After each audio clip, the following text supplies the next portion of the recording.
देखिए, आज हम लोगों को प्रयत्न पढ़ना, क्या पढ़ना है?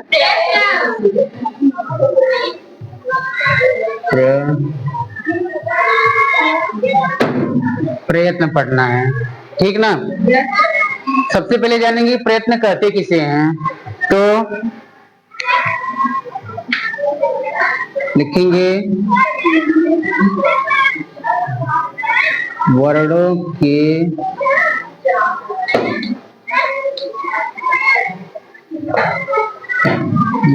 उच्चारण करने की चेष्टा को प्रयत्न कहते हैं।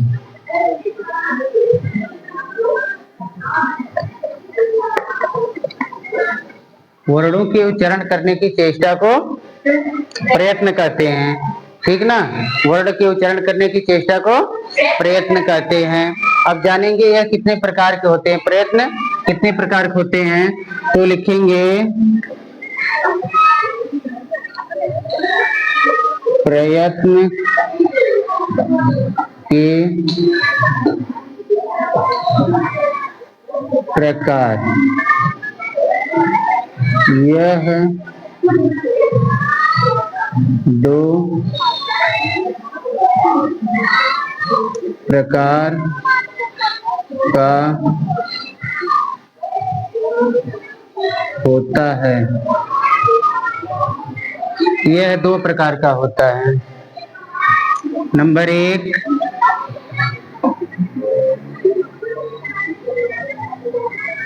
अभ्यांतर प्रयत्न।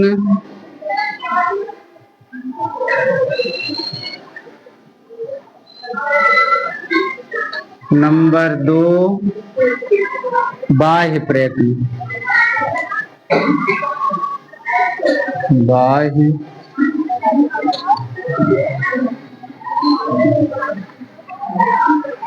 प्रयत्न के प्रकार, प्रयत्न दो प्रकार के होते हैं। पहला अभ्यांतर प्रयत्न और दूसरा बाह्य प्रयत्न। अब इसमें ये जानना है कि अभ्यांतर प्रयत्न किसे कहते हैं, अभ्यांतर प्रयत्न किसे कहते हैं। तो इसमें हेडिंग बनाएंगे अभ्यांतर प्रयत्न।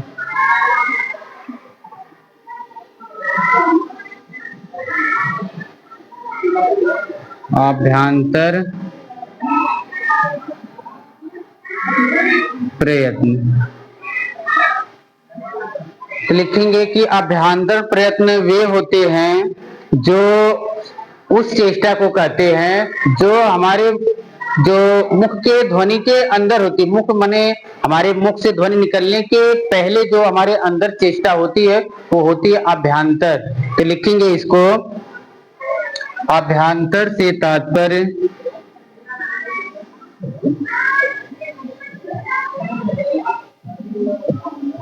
अभ्यांतर प्रयत्न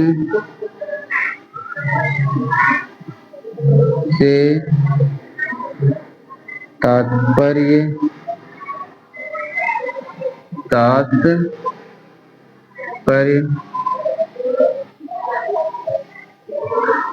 उस चेष्टा से है। अभ्यांतर प्रयत्न से तात्पर्य उस चेष्टा से है जो ध्वनि निकलने से पहले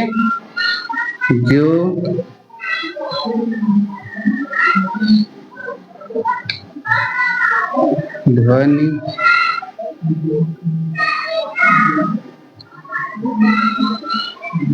निकलने से पहले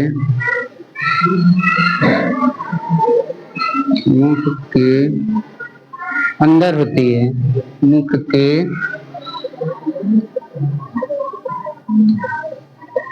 अंदर भाग में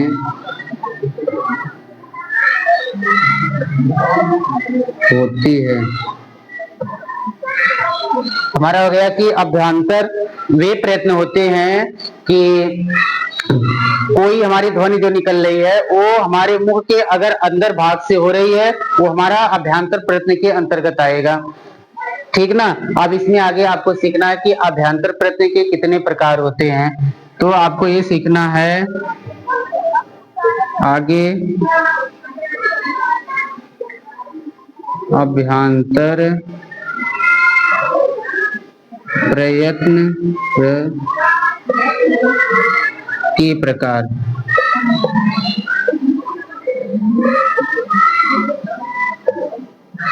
लिखेंगे अभ्यंतर प्रयत्न 5 प्रकार का होता है। अभ्यंतर प्रयत्न 5 प्रकार का होता है। लिखेंगे ये 5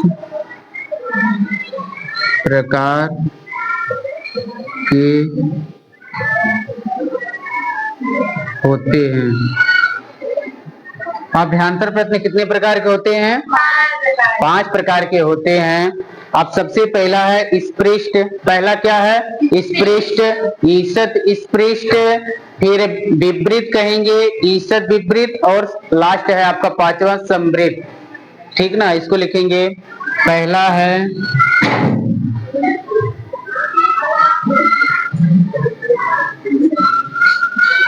स्पृष्ट, दूसरा ईषत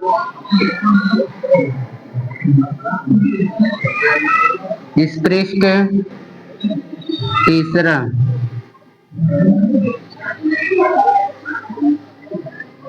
विपरीत, चौथा होता है ईषत विपरीत,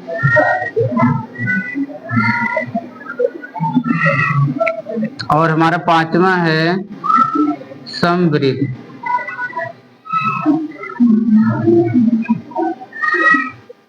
हो गया पहला स्पृष्ट, ईषत स्पृष्ट, विपरीत, ईषत विपरीत और समवृत्त। ये अभ्यंतर प्रयत्न के प्रकार होते हैं। कोई पूछा अभ्यंतर प्रयत्न कितने प्रकार का होता है? 5 आप बताएंगे। पहला बताएंगे स्पृष्ट, ईषत स्पृष्ट, विपरीत, ईषत विपरीत और समवृत्त। ये 5 अभ्यंतर प्रयत्न के प्रकार होते हैं। अब इसमें आपको ये जानना है कि स्पृष्ट कहते किसे हैं। स्पृष्ट क्या होता है? तो इसके लिए एक सूत्र आता है स्पृष्टम प्रयत्नम स्पर्शानाम।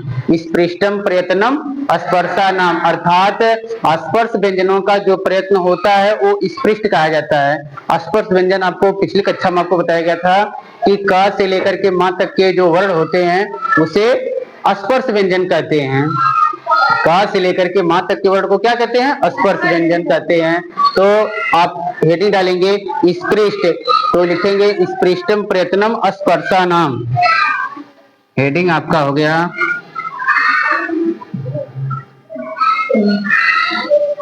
स्पृष्ट। आपने हेडिंग बना दिया स्पृष्ट। स्पृष्ट अभ्यंतर प्रयत्न के अंतर्गत आता है। इसमें लिखेंगे, संस्कृत में इसको बोलते हैं स्पृष्टम प्रयत्नम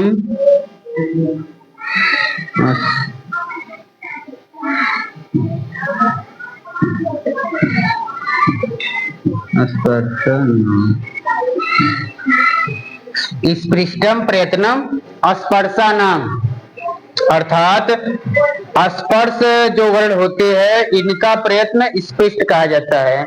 जो स्पर्श वर्ण होते हैं, स्पर्श माने का वर्ग, च वर्ग, ट वर्ग, ता वर्ग और पा वर्ग।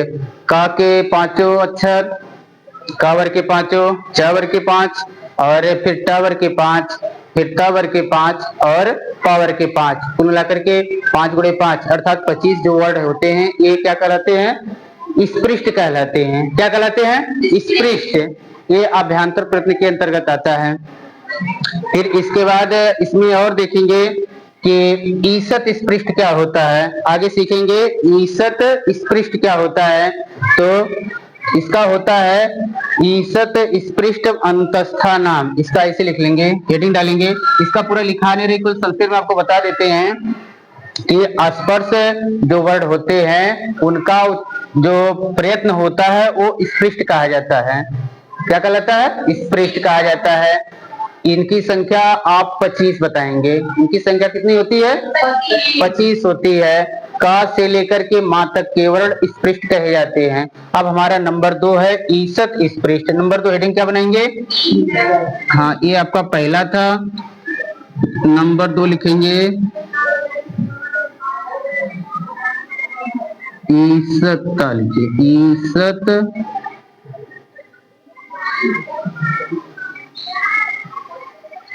स्पृष्ट। आपका नंबर 2 है ईसत स्पृष्ट।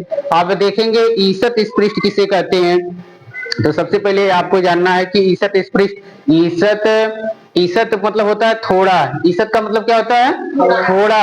और स्पृष्ट का मतलब है यहाँ पे प्रयत्न करना। जिसे हमें थोड़ा प्रयत्न करना पड़ता है तो इसमें अंतस्थ वर्ण आते हैं। इसमें कौन वर्ड आते हैं? अंतस्थ आते हैं। आपको इसके पहले बताया गया था व्यंजन के प्रकार में अंतस्थ वर्ण, अंतस्थ जो वर्ड होते हैं वो य व र ला होते हैं। जब हम इसका उच्चारण करते हैं तो हमारा थोड़ा सा मुंह खुलता है, य व र ला। आप बोल के देखेंगे तो इसमें हमारा जो मुख का भाग है वो थोड़े खुलता है, य व र ला। बहुत ज्यादा मुंह हमारा नहीं खुलता है, ठीक ना। तो इसको बोलते हैं ईसत स्पृष्ट। तो लिखेंगे ईसत स्पृष्ट, इसे लिखिए ईसत स्पृष्टम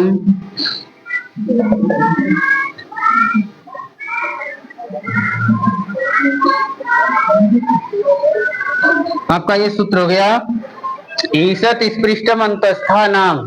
ईसत स्पृष्टम अंतस्था नाम, ठीक ना।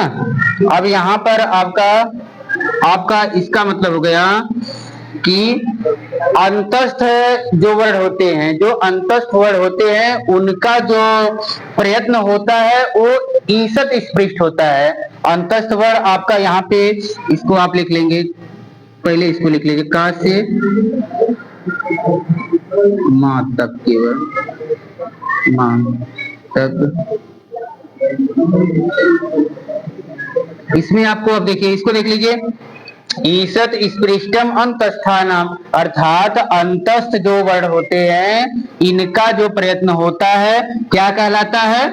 ईसत स्पृष्ट कहलाता है। तो अंतस्थ वर्ण होते हैं य, व, र और ल। ये चार वर्ण, जो चार ये वर्ण हैं, इनका कोई पूछेगा आप उच्चारण, कोई पूछेगा प्रयत्न, तो आप क्या बताएंगे? ईसत स्पृष्ट, ठीक ना। ईसत स्पृष्ट बताएंगे। य व र ला का कोई पूछेगा आपका बताइए कि इसका प्रयत्न क्या होता है, तो यह अभ्यांतर प्रयत्न के अंतर्गत ईसत स्पृष्ट होता है। कोई पूछे बताइए या कैसा प्रयत्न है, तो अभ्यांतर प्रयत्न के अंतर्गत ईसत स्पृष्ट है, ठीक ना। आपका ऐसे आएगा, कोई आपसे पेपर में आ सकता है कि ईसत स्पृष्ट कौन से वर्ड कहे जाते हैं, आप बताएंगे या व र ला, ये ईसत स्पृष्ट हैं। कोई पूछा बताइए का जो स्पर्श व्यंजन होते हैं उनका अभ्यांतर में कौन सा प्रयत्न होता है, या कोई पूछा कौन सा प्रयत्न होता है, तो आप कहेंगे अभ्यांतर होता है। कोई पूछेगा बताइए अभ्यांतर में कौन सा होता है, आप बताएंगे स्पृष्ट होता है। क्या होता है? स्पृष्ट होता है। आप समझ गए। 25 आपका यहाँ का से लेकर के मां तक केवल 25 ए हो गया प्लस 4 ए, 25 4 आपका 29। अभी आपका 4 व्यंजन और बचा है, उसके लिए आपको सीखना है। उसको देख लीजिए, पहले हेडिंग डालिए विपरीत, इसके बाद उसको बता रहे हैं। आपका 4 व्यंजन चौथे नंबर में आ जाएगा। पहले विपरीत देखिए, नंबर 3 है विपरीत।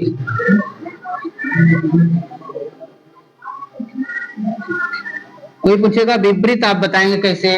विपरीत किसे कहते हैं, तो विपरीतम स्वराणाम, विपरीतम स्वराणाम, अर्थात बता रहा है कि जो स्वर का अभ्यांतर प्रयत्न होता है, आपके जो स्वर नव स्वर हैं इनका जो अभ्यांतर प्रयत्न होता है ये विपरीत कहा जाता है, ठीक ना। स्वरों का कहेंगे लिखेंगे इसको विवृतम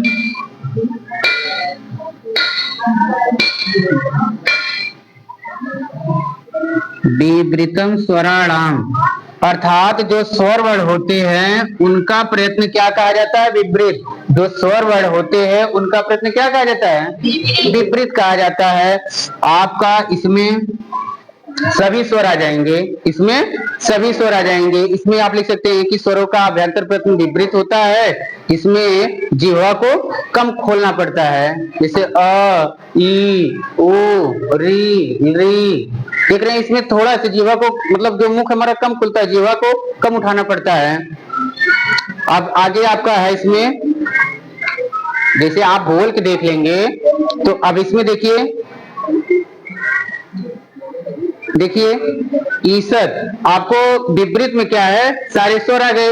अब जब इसके बाद आपका क्या आएगा? ईसत विपरीत। देखिए आपका चौथा, देखिए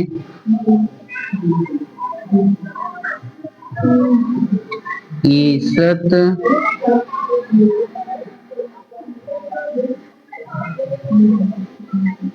विपरीत। ईसत माने थोड़ा, देखिए विपरीत माने खोलना। यहाँ पर ये सीखिए, पहले विपरीत माने होता खोलना और ईसत माने थोड़ा, तो ईसत विपरीत माने थोड़ा खोलना। इसको देखिए विपरीत वाले में आप ये कहिएगा कि जिसमें आपको मुख को खोलना पड़े, जिह्वा को उठाना पड़े, आप विपरीत बताएंगे कि जिसमें जिह्वा को ज्यादा उठाना पड़ता है वो विपरीत। अर्थात स्वरों को, जितना स्वर होते हैं आपके 9 स्वर के जो प्रयत्न होते हैं वो क्या कहलाते हैं? विपरीत कहलाते हैं। कोई पूछे, बताइए, स्वर का जो प्रयत्न होता है वो अभ्यंतर प्रयत्न के अंतर्गत विपरीत होता है। इतना समझ गए? अब ये बता रहा है कि बताइए ईसत विपरीत क्या होता है? तो कह रहा है कि ईसत माने थोड़ा, विपरीत माने खोलना। इसमें आप थोड़ा खोलते हैं, तो इसके लिए आपका है, इसमें उस्माणाम, जो उष्म व्यंजन होते हैं, जो उष्म व्यंजन होते हैं, आपका वो क्या कहलाता है? ईसत विपरीत। जो उष्म व्यंजन होते हैं वो क्या कहलाएगा? ईसत विपरीत। ईसत विपरीत। अब इसमें आप लिख सकते हैं ईसत विपरीत उस्माणाम, इसको लिख सकते हैं ईसत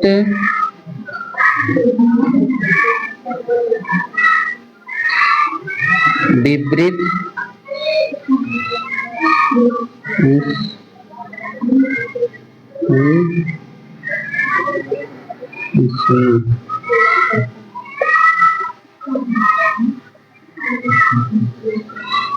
ऐसे लिखा है ना, ईसत विपरीतम उस्माणाम, ठीक ना?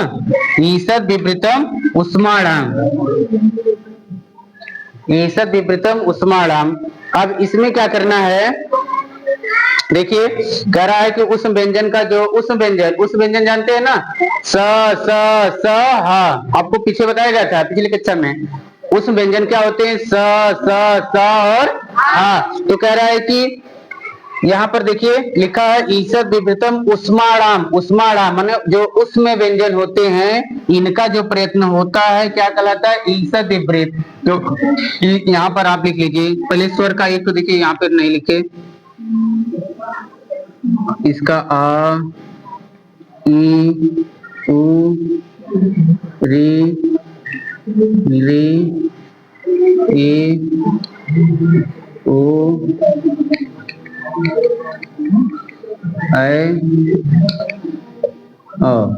ये विपरीत वाला देखिए छोटा था, इसको लिख लीजिए। ठीक, अब इसके बाद करा ईसत विपरीतम उस्माणाम, मतलब जो उष्म व्यंजन होते हैं इनका इनका प्रयत्न क्या होता है? ईसत विपरीत। तो कौन होते हैं उष्म व्यंजन? इसका होता है सा, सा, स और हाँ। उस व्यंजन आपके 4 होते हैं। अब देखिए यहाँ से गिनेंगे 5, यहाँ से 5 वर्ग के अंतर्गत आपका 5 25 25 25 ये हो गया। फिर इसके बाद करा यह वाला अंतस्थ वाला 4 29, बाकी 4 यहाँ पर ये मिलाकर के व्यंजन के सभी प्रयत्न हो गए। और यहाँ पर कहा कि जितने स्वर होते हैं इनका जो प्रयत्न होता है वो क्या होता है? विपरीत होता है। देखिए स्वर और व्यंजन का हो गया है। इसके बाद कह रहा है कि आपका एक और बचा समृद्ध। आपका एक प्रयत्न और बचा है, क्या बचा है? समृद्ध बचा है। अब इसको देखिए, पांचवा